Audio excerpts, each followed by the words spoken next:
Welcome to the Innovation Ecosystem Podcast. We interview remarkable and thought-provoking guests about innovation, leadership, and change in the world of business.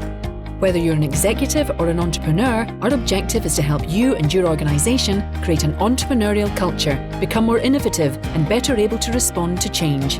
Each week, we'll deconstruct world-class performance from the arenas of business, academia, science, and sports. Each week, you can expect key insights, fresh perspectives, and proven tools you can use straight away to make you more successful professionally and personally. With your hosts, Mark Bidwell and Roddy Miller. So welcome back. This is Mark, co-host of the Innovation Ecosystem podcast. Last week, Roddy talked to Colin Melvin, who's Global Head of Stewardship at Hermes Investment Management. And in case you missed this interview, it's well worth a listen. With me this week is David Allen, named as one of the top 5 executive coaches in the US and creator of the Getting Things Done productivity system. I've personally been to a number of David's seminars over the years, both in the US and in Europe, having discovered him when he first published his book in 2001. And in fact, we brought David's approach into Syngenta in 2009 with quite remarkable results. And if you haven't heard of the GTD approach, you're in for a real treat. So as well as explaining what GTD is and why it works, he describes why it offers a promise of stress-free productivity, which we can all benefit from. And in fact, the more productive we are, the greater the upside from applying this approach. You're going to learn about what he calls the stress of opportunity and how we can mitigate against it. And you're also going to hear why it's impossible to innovate without first creating space, as well as how he works with technology CEOs to help them rise above the day-to-day and get altitude and perspective. And perhaps most importantly, he describes the core habit that underpins stress-free productivity. And if you understand this one habit, and if you build it into your routine, you're going to enjoy tremendous benefits straight away. So I hope you enjoy this talk. So with me today is David Allen, described by Fast Company as one of the world's most influential thinkers. He's an author, consultant, international lecturer, founder and chairman of the David Allen Company, which is a productivity training and consulting company that provides services designed to increase performance, capacity, and aligned execution. They count among their clients some of the world's most prestigious corporations, including over 40% of the Fortune 100 companies. So welcome to the show, David. Mark, happy to be here. Thanks for inviting me. So I should say, I first discovered your book, Getting Things Done, which has sold over 3 million copies. Soon after it was published, in 2002, I discovered it. And I have to say it had a huge impact on my capacity levels and my overall ability to get results. And a few years later, I brought it into Syngenta, which is based here in Switzerland, in 2008. And my boss, David, he described it as the best ROI he'd ever seen in terms of executive education. So can you describe the approach for our audience of entrepreneurs and executives, and why do you think it works and is so powerful? Sure. Keep any potentially meaningful thing you can't finish when you think of it out of your head in a trusted bucket. Empty that bucket as soon as you can, deciding what's the next action and what are the outcomes involved in any of these things you've captured. Organize the results in a trusted system, with appropriate categories, so you can step back and easily review and reflect on the whole gestalt or inventory of all your commitments at all different horizons, so that then you make trusted, intuitive choices about what you do moment to moment. And why that matters to these people? Oh my God. Well, that's the only way you can survive in the world of entrepreneurism, wearing 65 billion hats, having your world change on you in minute to minute or whatever. And you better have this skill set in order to be able to surf that wave. And I mean, this came a result. I mean, the methodology, I guess you developed, but I mean, it's got roots in lots of different areas. I mean, how tell us your sort of creation myth, if you like. I mean, how did you land on this methodology, and what led up to it, if you like? Well, I love clear space. I found that in my spiritual practices, my martial arts practices, or whatever, that when 4 people jump in a dark alley, don't have 2,000 unprocessed emails in your backlog, right? You're not ready. You're not ready for stuff if you got a whole bunch of unprocessed things that are potentially meaningful to you that you haven't appropriately engaged with. So being in clear space was something I was very attracted to early on. And then as I got into my consulting game, just helping friends start their own businesses, and I didn't have any particular business I wanted to do. I just like to help people improve their condition and their life. So I was a good number two guy. So I helped a lot of people sort of with their own businesses. And then I just started to discover that the techniques that I was learning about how to keep my clear space as my life got more complex turned around, and they worked exactly the same way for everybody I was coaching and working with. And so I began to develop and sort of cobble together, if you will. Actually, I didn't make it up. I just uncovered these best practices and started to make them more explicit and more usable with real techniques and real principles and real behaviors that you could do, but you're not born doing it. You didn't hop out of your mom and go, "Hi, Mom, what exactly are we trying to accomplish, and what's the next action? Is that yours or mine?" That's a learned behavior. Yeah. But that's a key element to how you surf on top of your world, by defining what are these commitments I have? What is the work I've committed to do? What are all the would, could, should, need tos that I've accumulated for myself personally, internally? And if you don't get a handle on that, that'll leave you alive. Yeah. And I'm curious because, getting things done, I guess, has been very popular on the West Coast with tech companies. And obviously, technology companies are built on innovation and the ability of their teams and their leaders to continue to innovate. So, many of our listeners, David, are entrepreneurs or executives responsible for innovation. And they're thinking about disruption quite a lot as well. So how does the system, if indeed that's the right way of describing it, I think it's called a system. How does it work in the context of innovation? And secondly, and related to that, where does synchronicity fit in? Because clearly that is a key ingredient of the creative process. Well, my system that I uncovered creates space. How you use that space is up to you. But, go try to be innovative if you've got 3 weeks worth of unfinished and incomplete and problems on your mind and 2,000 emails hanging in your inbox. And just go try to be innovative. Just go, good luck. You don't have room. You don't need time. You need room. How much time does it take to have a good idea? 0. How much time does it take to be innovative or have a creative thought? 0. How much time does it take to be loving and just present with your kids when you tuck them into bed, or to watch them play soccer or football?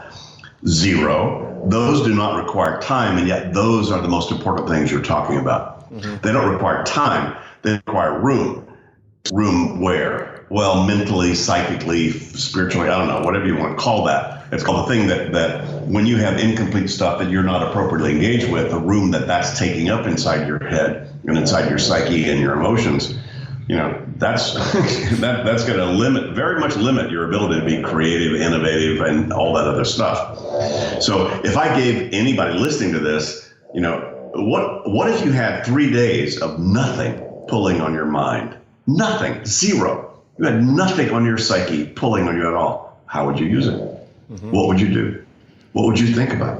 And that's where, by the way, nobody ever went out to be innovative. People just went out to solve things, and they wound up with innovative solutions. Come on, Mark, take 10 seconds to be innovative. Duh. What are you going to, it's like, you don't go out to be a leader. People just happen to be leaders because of their behaviors.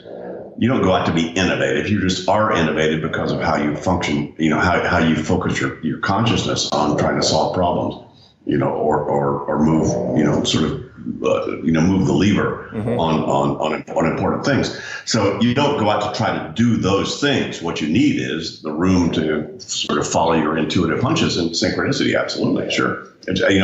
What I say is you need to get clear space so you can then trust your intuitive judgments about what you do. And I guess, so just if we can get specific here, I know you've moved from the West Coast, but projecting back to when you were coaching, for instance, a successful executive in a tech company, what would paint a picture of their day, if you like. We had a conversation with a previous guest where they were building in, into the rhythms of their day, blank space and not putting big meetings back to back. Is it as simple as that? Or, what does world-class behavior, using your system actually look like in a very, very intense technology-based environment, for instance? Can you just paint a picture of that? Yeah, it looks a little bit different for every person depending upon their style. But I'm working with a client right now, CEO of one of the unicorns that got $1 billion in startup funds, and he's a madman, and he's just all over the map. And what he needs is room. And so building in a room so he's not just totally driven by latest and loudest in terms of his consciousness, which is brilliant stuff, by the way, but he needs room to step back and make sure that's not coming from a micro level, but he can see things from a larger perspective. So altitude is the critical thing that all of those people need. And so how do you build altitude? Well, you're right. You need some blank time to build in. First of all, it takes an hour a day at least to just deal with the new stuff coming in to get that under control and not have it pile up as backlog. So you need white space on your calendar just to deal with the new emails, new meeting notes, new thoughts you wake up with, et cetera, and to deal with those and in the GTD process called what is it? What is it actionable? What's the next action? What outcome am I committed to? What's my project now? Which is the executive thinking process that you need to apply to the stuff that shows up in your world. And then at least once a week, you need to build in a 2-hour window where we do what we call the weekly review, where you back off and manage the forest instead of hugging the trees. You need to step back and take a look at all of these things that you're engaged with, all the hats that you're wearing, and then, and see it from a higher perspective. Obviously reviewing your strategic plan, reviewing your life purpose, reviewing your ideal scene and where you want to be 5 years from now in terms of career and lifestyle. Sure, all that's good stuff too. But for the most part, operationally, what most people need is I need to get room on a daily basis. So that weekly review, I think, is the most critical thing, Mark, for people to start to build in that they're not doing. Yep. It's the biggest need out there for executives. I mean, I work with a lot of executive development, heads of executive development in large corporations. And they say, look, reflection time is the biggest lack in our executives. That they don't stop and take time to sit back and close the door and think at a higher level of game. Yeah. Well, it's interesting you say that because, David, I've fallen on and off the wagon many times since I first discovered the book. But the one thing that has remained in my calendar for 10, probably 12 years is actually a 1 till 3 p.m. slot on a Friday for the weekly review. And it's hugely powerful. I'm not sure I'm doing it as well as I should do, but it's an anchor for all sorts of other behaviors. It drives lots of stuff, I guess. God, Mark, you're it's like, wow, I should give you a trophy. There are a few people on the planet that have been willing to build that in. And I go, God, if you don't do that, if you do that, you can make it all work. If you don't do that, none of it works. Because you glue it together when you step back and look at it from a larger perspective. But you're also saying that this guy, the unicorn CEO, there's a daily piece as well, just getting on top of the day. I mean, is that the second plank of this process? Would you think, or is it? It's a holistic model. Come on, you need to have as small a backlog as you can of stuff that is potentially meaningful to you in terms of deciding and being appropriately engaged with all of it. What is it? What's the next step? How does this fit? Where does this fit in the mix of all my stuff? What map does that need to go on in terms of stuff I need to look at? And so that kind of thinking requires thinking space. And you can't do that just being wall to wall, meeting to meeting to meeting to meeting. You can't do that. You're collecting meeting notes, you're collecting and all kinds of things. And not only that, all kinds of things. When you sit down and review what happened at your board meeting, you're going, oh, shit, that reminds me. And that tells me I need to. And many times the people listening to this are probably some of the more creative folks. And interestingly, the people who are most attractive to my work are the people who need it the least. They're already the most aspirational, productive, positive, organized people you'd ever meet. But they're just aware of, oh my God, there is so much more room that I need to be able to do things better, see it from a better perspective, and not burn out in terms of what I'm doing. I mean, there was that great blog post of a few weeks ago where you were talking to a highly successful, ostensibly very successful CEO who everyone knew in the industry as a guy who gets stuff done. And yet, I guess he recognized that in order to play a different game or a new game, if you like, he needed to get tuned up by you to create some more space for, I guess, a new horizon of activity. Exactly. Yeah. And it's the fastest people that are most aware of drag on their systems, and therefore pay most attention to what do I need to do to relieve drag and pressure on my system, so I have more room to do what I'm aspirationally inspired to do. And I guess the term drag, I mean, that relates back to the subtitle of the first book, which is The Art of Stress-Free Productivity. So I mean, where does can you just say a little bit more about the stress-free piece to this? Sure. Most of the stress comes from breaking agreements with yourself. You tell yourself, I need cat food, and you don't organize yourself to get cat food at the appropriate time. Sorry. You just denigrated your ability to be fully present with anything you're doing. So you're not keeping an agreement. You're not appropriately engaged. Here's the big secret, Mark. Getting things done is not about getting things done. It's about being appropriately engaged with every single commitment you have in your life, so that those things are not pulling on your psyche, and you can be totally present with whatever you're doing. So that's the master key. So you don't have to go very far. I just go, hey, Mark, what's on your mind? What's on your mind, right? And why is that on your mind? And the reason it's on your mind is probably because there are decisions you haven't made, or you haven't parked results in some trusted system, so it's on cruise control. So I just figured out that algorithm about how you identify the stuff that's pulling on your psyche and what do you need to do. It's not free. You don't get a clear head by meditating or drinking. I know I do them both, for different reasons, but that's not what clears your head. What clears your head is taking those things and deciding exactly, excuse me, what does this mean to me? What am I going to do about it? What's the very next action step? And then park, that thinking and the results of that in terms of reminders into a system that's on cruise control. So everybody listening to this has important stuff that's not on their mind. And the reason is because it's on cruise control. There's nothing pulling on them, impinging on them, poking at their psyche about it. The things that are on your mind, oh God, I need to increase my credit line. I need to get cat food. I need to get a life. I need to hire an assistant. God knows. I mean, most people are clueless about how many things they've actually committed to internally.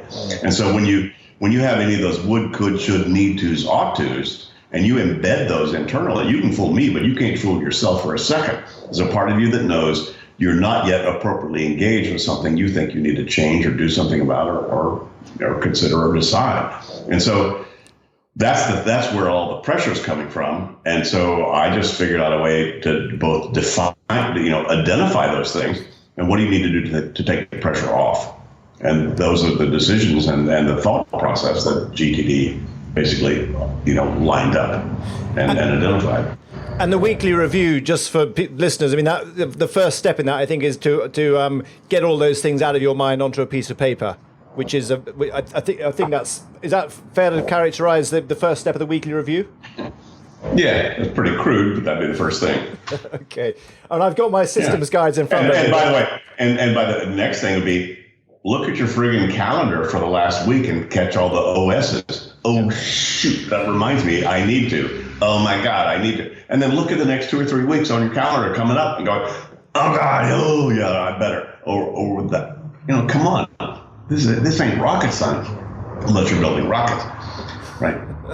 But, this is like, duh. Why don't you get a grip on your life from a little higher perspective than just being driven by the latest thing or the latest, ding on your iPhone?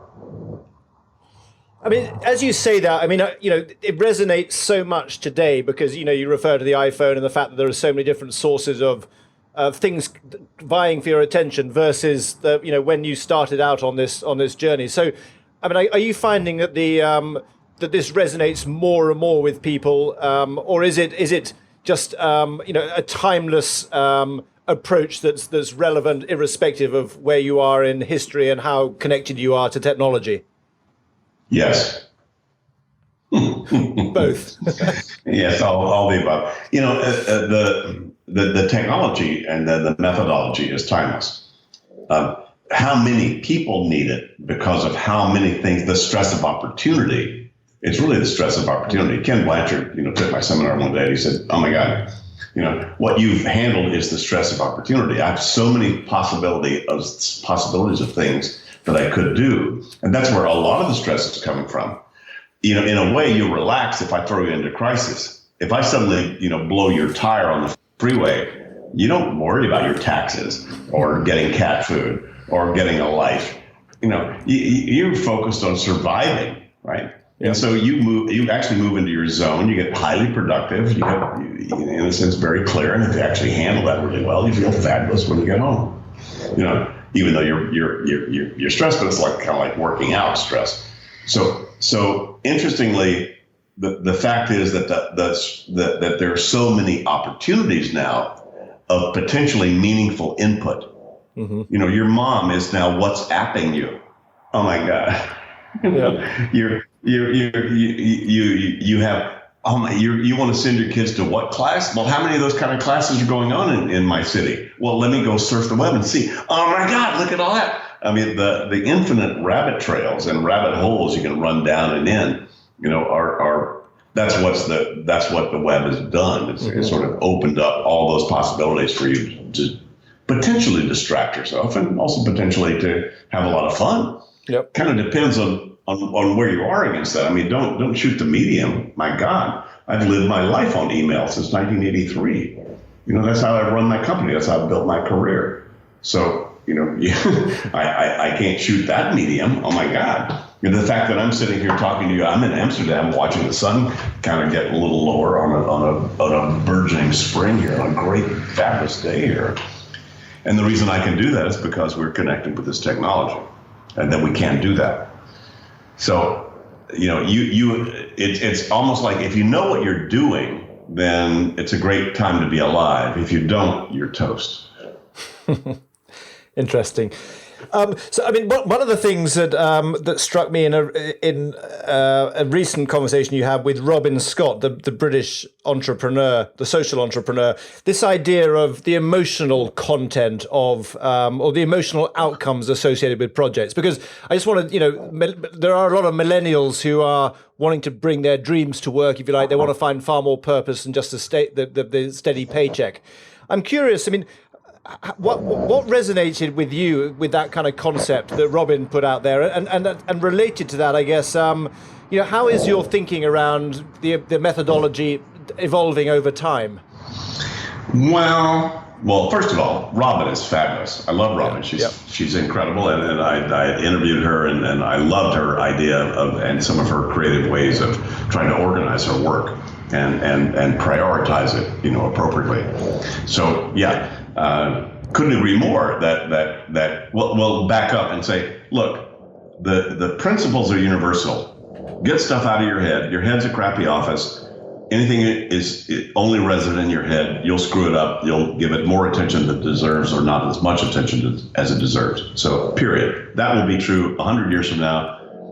That's true now. Mm-hmm. How you get stuff out of your head, and then how do you review and reflect on it in an appropriate way so some part of you doesn't feel angst about what you're doing or what you're not doing, that's very much up to you. I've given people the model about what you need to do and what you need to keep track of. Where you keep track of it, how you keep track of it is quite independent to you. I have 4 different lists of my own personal system that have to do with being at the computer. So context, I talk about context, called, hey, there's no need to keep track of stuff you need to do when you can't do them. So it's nice to organize them by context. So once I'm in a place where, show me all the things I can do where I am right now. And where I am right now could be physical. It could be what tools do I have, and it could be what psychological state I'm in. So any of that's perfectly fine. I have a list on my computer called creative stuff I need to do on my computer that I spun off of my just computer list, because those things were like, they started to weigh heavy on me when I looked at that big list of things I needed to do on my computer. And a lot of those were things I needed time to think about and be reflective of. A foreword somebody asked me to write on their book, a blog I needed to write, an essay I needed to edit, and so forth. And I don't do those at my desk. I do those in an easy chair. I do those on my couch. And so I discovered that if I separate those out into different contexts of reminders, it took the weight off of both those lists. Mm-hmm. And I got a lot more of them done. So it was really more about just sort of understanding how do I need to feed back to myself, the commitments I have in my life, what I need to do about them. And that's quite individual. There's no template for that. I've changed mine over the years. I keep changing mine. As my life changes, as my work changes, the definition of what I do changes. How I do that, but what will be universal is it's all out of my head. I've decided next actions. I've decided projects embedded in those, and I park those reminders in appropriate places that I will reflect on and see at the right time. That won't change. So that's the GTD methodology. But again, that looks like a lot of different things. And Robin's great, fabulous lady. So. Yeah. So, David, switching gears a little bit, and then I got a question about your business model, if you don't mind, because a lot of as I said earlier on, a lot of our audience are involved in exploring new business models, new technologies, new ways of interacting with their customers. And I guess your business model, I think, has recently changed as you've moved across from the West Coast to the US to the Netherlands, and you're I think moving to the franchise model. I think I heard, and I just wondered. How did that? Can you just talk us through that evolution of your business model and what led up to it, if you like? Well, I have to give an apology because I'm not sort of an aspirational, entrepreneurial, high-tech startup, make a gazillion dollar kind of guy. That has never been a real driver of mine. I've been primarily an educator. So, at some point, my wife and I decided, look, once my book got published in 2001 and it was successful, I had the opportunity to just keep this very small and just do keynote speaking and whatever around the book in itself. But the world was just knocking on our door that said, oh my God, David, this is incredible stuff. Can I do this in Zimbabwe? Can I be your rep in Japan? Can I, whatever, because it is a universal model. And so, and not only that, it produces value for anybody. And there's no cultural bias, there's no gender bias, there's no age bias, there's no industry bias from this methodology. It just, no matter who embodies it or implements it, improves their conditions. They feel more in control, more focused. So we said, God, I can't hold this back from the planet. So I said, okay, let's try to figure out how to do that. So we said, well, partnerships and technology were the only way to really scale this education if we wanted to do it. So long story short, so we wound up saying, I didn't know how to build a global franchise model, but the people who built the Franklin Covey franchise model globally came to us and said, hey, how about we do that for you? And so we said, okay, so we partnered with them. And so we've now built franchises because they figured out how to do that business. They knew how to do that business-wise, legal-wise, or whatever. But man, that's much bigger gum than I knew how to chew. So I wasn't, I didn't have the capability or resources to do that. I mean, my wife and I just have a little small business, still self-funded, and and because we wanted to keep high control on the quality of what we were doing. So that was always our prime driver of what was about. But these guys showed up and they mapped to our DNA. And, now we've started to build a global network of people who've been attracted to our work so that we're now building exclusive franchisees. I think we have 24 specific franchisees that cover 60 countries right now. So that's happened in the last 2 or 3 years. And we've been, refining a global curriculum of our training program. So that these guys could do it. But that's the long bet, the long game, because in terms of a lot of these guys are just startups in terms of their business and their consulting and training, in their regions and their countries, and getting this translated into their languages, et cetera. So we figured this, we're hopeful for the hockey stick on this, that at some point, that it pays off in the end game. But quite frankly, it's fun. It's nice to see this, sort of being spread around the world. So nice to be in Amsterdam because, man, this is much more the center of the world than Santa Barbara was. So I'll be in Moscow, I'll be in Baku, Azerbaijan, I'll be in London, I'll be in Oslo, and so this is kind of a neat place to be, more sort of global centric than the U.S. was. Yeah. So thanks for that. So I've got a couple of questions from our listeners because there's quite a lot of people who are keen to hear you, to hear that I was talking to you. So one of them is from a friend of mine, Neil, and his question, I think we've touched a little bit on it, but let's make it explicit. So he's just come out of a well-scheduled sort of corporate environment with a reasonably established, rhythm of work. and he's now independent. He's got multiple projects, multiple priorities that are shifting, given, who he's working with, the different hats he's wearing as an entrepreneur. I mean, and this is rather like me, actually. It is Neil, but it also applies a bit to me, David. I'm an advisor, I'm a board member, I'm an aspiring author. So, within that very fluid environment, which we've come out, moved towards out of a structured corporate environment, what's the best way to create and maintain a kind of a rhythm and a routine in this environment? I mean, notwithstanding you can, carve out the Friday afternoon, but what about the sort of maelstrom of activities that hit throughout the rest of the week? How does one anchor oneself to a process in that kind of environment? Any advice? Well, yeah, come on, Mark, you could give that advice. It's called the weekly review. I know, but apart from that, to get you to the weekly review. There is no apart from that. Once a week, I think. And then I hardwire my intuitive intelligence because I don't have time to think during the week, nor does anybody listen to this. You need to have already thought, right? So you need to have some sort of internal register, internal barometer, so that you can make quick decisions as they're flying at you during the week. But you could only trust that you're doing that if you're doing a thorough version of it every 7 days, sitting back and looking at the higher game and making sure you're not missing anything, and sort of, as I say, hardwiring your intuitive intelligence.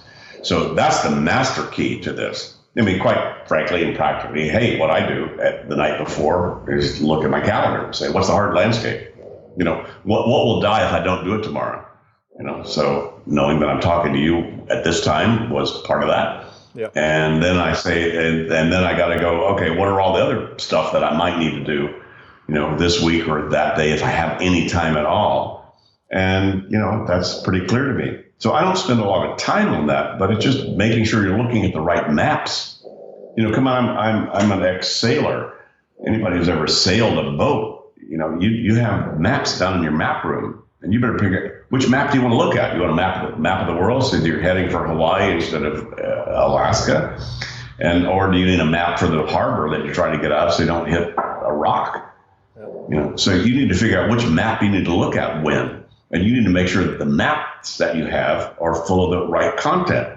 If you look at your calendar, that's a map that tells you where you need to be when. And if you look at a list of all the phone calls you need to make, that's a map of things you need to do when I have time and have a phone. So building the appropriate orientation maps is really the master key to all of this. So that the maps with those contents, so that your brain is not trying to do that. Your brain is not wired to do that. It didn't develop to do that. Come on. Stuff is in your head. You will be driven by latest and loudest. I've never seen any, I'm 70 years old, and in the last 35 years I've been doing this work. I've never seen an exception of that. You keep stuff in your head, it's the wrong place, and you will be inappropriately engaged with your life. So a lot of this is just building the external brain and then getting all of these things out of your head in appropriate places and then building the appropriate maps. That's probably a longer answer than what you asked about. No, Mark. But as you said, I mean, it is all about the weekly review, and you gave a couple of lovely examples of what that, analogies, which, yeah, so Neil's got that one, I'm sure. So one from Maggie, what's the best way to renegotiate your agreements? Any advice on that? Because, I mean, agreements are either with yourself, but also with others as well, right? Yeah, it will clarify what your agreements are. Most people haven't done that. So that's the first step. And then the second step is, make sure you keep track of who you made that agreement with. Review that regularly and see if you need to renegotiate it. And don't wait till it blows up to renegotiate the agreement. Keep it on a regular conversation, as you might need to do that before the heat gets too hot. Fair enough. Okay. And then the final one, because we touched on this again, is around the technology, David. I mean, is and this is my question, I mean, is technology an enabler or is it a hindrance? Because there is so much tech to support getting things done, different collection mechanisms and stuff. I mean, or, you touched on, you've got lists on your computer, but I mean, does it get in the way or is paper still the answer? I mean, how do you look at that particular problem, or does it depend on the individual? Yes.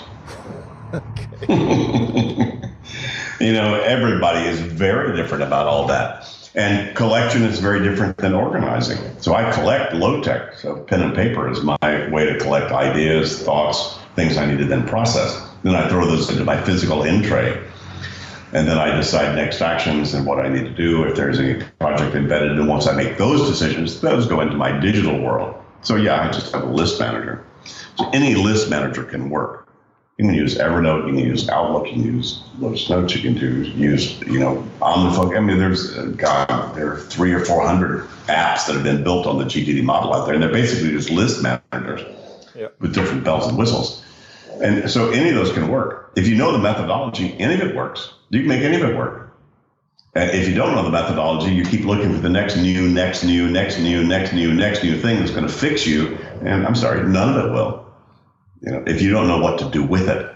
So once you understand the methodology, again, any kind of list manager can work that. And I know a lot of high-tech people go back to paper planners now, just because it's more functional for how their brain works. Yep. It's more obvious to them. It's more in their face. They like the touch and feel of it. They like to be able to mark stuff off visually and see it. And it's easier to see the larger context of all your stuff in a visual paper planner mode than it is on the computer. So you better be very disciplined with this methodology to make the computer tools work. Yeah. Otherwise, you'll still be driven by the brightest, bauble, latest, and latest. Yeah. Interesting. So, David, beginning to wrap this up, I sent you 3 questions. First question, what are your morning rituals, please? I wake up and depends on whether the dog scratched at our door, whether I have to take her out first, or whether I have my lemon juice. I squeeze a half a lemon into a glass of water and drink that just to cleanse the system. So that's the first thing I do, one or the other. So I don't know which is first, depends on the morning. And then I have a French press. If my wife is here, we French press a cup of great coffee, locally roasted here in Amsterdam. It's fabulous. And then we just, I nurse on that while I glance at the international version of the New York Times. I look at the weather for Amsterdam and anywhere I might be going in the next day or two. And then I will play a few games of Words with Friends, just to get my brain sort of cranked up while I'm drinking my coffee. And obviously I look at my calendar just to make sure, okay, when do I need to be awake by? But I sleep as long as I can. So I'm one of those people who I thought that was just lazy, but now given the cognitive science, I discovered that's actually smart. So, sleep is a very good thing for your cognitive process. So I'm not a wake up early, jump up and do jumping jacks kind of guy. Yeah. I mean, Sindra, you touched on something, don't want to open it up again, but I mean, it does seem that there is a lot of scientific thinking is now coming out that validates the robustness of the whole system of getting things done, right? Yeah, external brain. Your brain was designed to manage about 4 things that you couldn't finish when you thought of them. And that's about how it evolved, to be able to deal with that. Because in order to live on the savannah and to be able to eat and not be eaten, you pretty much needed to just handle about 4 things. Hey, there's a tiger up there potentially, and I got a rip in my coat, and my kid's crying, and I need to make a fire. And that's about it. Right? It's about all your brain was designed to do really well. It's actually designed brilliantly to recognize, oh, there could be a tiger up there. Oh, there's a fire. Oh, there's a kid. Your brain is brilliant at recognizing patterns. It sucks at remembering anything or reminding yourself of anything. I mean, you're brilliant right now with looking around your environment where you are and knowing what all those things mean and what they are to you. Because that's a very present tense thing. But you forgot where you left your keys. So your brain was not designed, it didn't evolve to be able to handle keeping track of all this stuff. And especially it didn't evolve to have to decide what to do about all that stuff, right away. It has the capability of doing that, but that requires an intelligent and an intuitive process to actually be applied to it. It doesn't happen automatically. Yep. So the cognitive science just said, look, your brain sucks as a place to hold stuff. So as I say, your head's for having ideas, but not for holding them. So if you can kind of get that and all of its implications, that's really all this system's about. So thank you. So the next question, what have you changed your mind about recently? How long it takes people to get this. Okay, so I thought, come on, people read the book and they go, oh my God, I got it. And there are a lot of people who read the book and get it right away. And then there are a lot of people who read it and go, yeah, he's probably right, but I don't do this. I should do it, but I don't.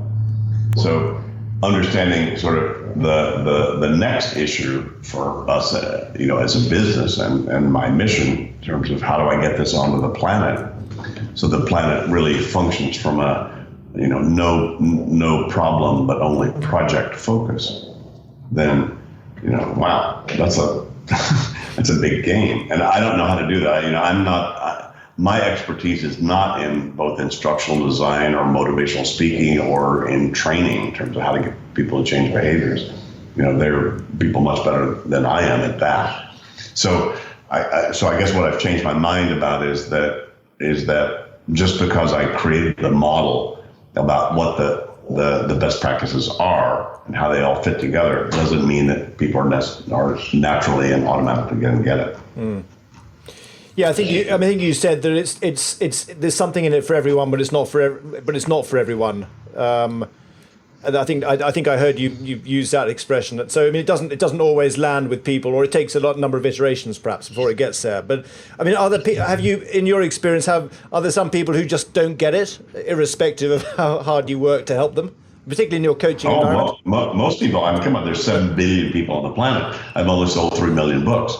Okay. Come on, there's a lot of potential out there, right? So and a lot of people have the book sitting on their shelf. They just haven't read it yet, but it's one of the books they just need to have on their shelf. Yeah. And even if they read the book, the bad news is I put everything in there, so everybody not everybody, but a lot of people feel overwhelmed when they look at it and read it and say, "Oh my God, that's just too much work to do. It's not worth it." So I just have that issue to deal with. Most people are comfortable with their uncomfortableness in their life. Well, yeah, it works up to a point, I guess. But yeah, as you say, your addressable market is not insignificant. So what advice would you have for your 25-year-old self, David? Relax. My 25-year-old self, oh my God, when I was 25, Jesus, I was thinking back, when I was 25, 1970, 71. They put me in a mental institution. I got a black belt in karate. So, there's kind of a couple of extremes of me exploring focus and the inner life and what you do with all that, and my discomfort with the world, how it was organized, and how do I sort of create my cooperative engagement with it. So my advice back then would be relax. Learn what you need to learn from all these experiences and trust that, you're going to come out okay. Good advice. Yeah. And that is, it's not inconsistent advice from a lot of our guests so far, actually, who reflect on, maybe being a little bit more frantic or a little bit sort of too much of a hurry back in those days when they were younger. But yeah. So where can people get in touch with you, David? GettingThingsDone.com, our website. You got a lot of stuff you can explore and play around with from there. Super. And Twitter, GTD Guy. Instagram, I'm DAllen45, my birth year. So those are places you can touch in with me. Okay, and we'll put those on the show notes. And obviously, we got guests all over the place. Your franchise is expanding all over the place, so there's plenty, I would imagine, of potential opportunities to participate in seminars or yeah. Yeah, a lot of our folks are doing public seminars around the world. So go to our website and you'll see, seminars and services and you'll see where those are going all over the world. So yeah, Brilliant. Come on in. The water's fine. So it's been a great pleasure having you on the show today, David. I'm sure our audience, has enjoyed it as much as I did. And thank you very much for your time and for your insights. Mark, this was fun. Thank you for inviting me. Enjoyed it. Thanks. So thanks for listening. Some real pearls of wisdom from a man who's been at the top of his game for several decades and who remains in huge demand from some of the world's most successful, creative and productive people. His approach is elegant and simple, but will require discipline and practice to embed it into your life. The payoff is enormous, both in terms of reducing stress and boosting performance. There's enough in this interview to get you started, but of course, knowledge is not power, it's only potential power, and execution trumps knowledge every time. So go to David's website, or get a copy of the book, Getting Things Done, or hire one of his coaches and try it out for yourself. And perhaps you might like to start by downloading the transcript of this interview, which you can get on www.innovationecosystem.com/15, number 15. Once you've got it, you can highlight the key topics, share it with your team, and start putting it into practice. And this technology is enormously transformative. As I said in the interview, when we brought David's team into Syngenta, my boss at the time, Rob Neal, referred to it as giving him the best return on investment of any executive education program ever, period. So next week, Roddy interviews Rajesh Agrawal, who's founder of ZendPay, the world's first free money transfer service and member of Clinton Global Initiative. So this should be a cracking conversation. And if you like this episode, go to iTunes and write a review. These shows take time and energy to make, and we do want to hear from you and to get our work out into the innovation ecosystem for executives and entrepreneurs alike to benefit from. Thanks for your time. Have a great week.